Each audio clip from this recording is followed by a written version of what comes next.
Hey guys, welcome back to the WODdoc Project 365, episode 1816. Guys, you're following along on YouTube, jump on over to the WODdoc.com. Check out all the full-length videos that we house there. Today we're talking about is two different types of sit-ups. Bringing our legs in front of us, like that traditional position, like such. If I'm gonna go ahead and do a sit-up, come back up, okay? Versus what we think of as that CrossFit type sit-up. Legs come out into the butterfly position. We're gonna get in here and we're gonna come back up like such. If you do that just by yourself, we're just talking about the differences as to like why we want to do one versus the other.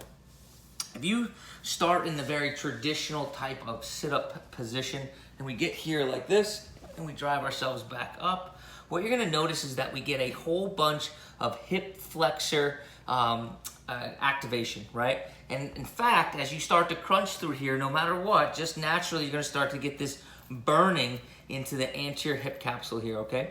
And that's because your hips do this, right? This is what your hips do, right? So if I'm gonna hold myself in a straightened position and I go ahead and I bring myself back up, that is essentially, if I hold my hips straight or my torso straight and do this, it's essentially the same thing, right? So now if I go ahead and I externally rotate my my hips and I leave them into this, almost this butterfly type position, what I'm basically doing is putting them at a mechanical disadvantage to help me with that sit-up position, okay? So I can still do it, okay?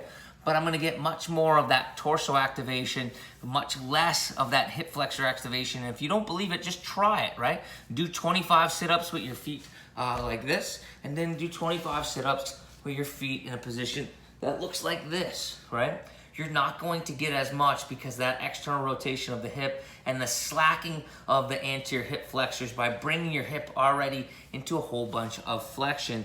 So that flexion combined with external rotation kind of brings it out of the equation a little bit. So if you're looking to get a little bit more activation, a little bit more burn of the tummy, okay, that's a possible situation. If you're just going for general overall fitness, do the traditional ones that we learned in high school gym class.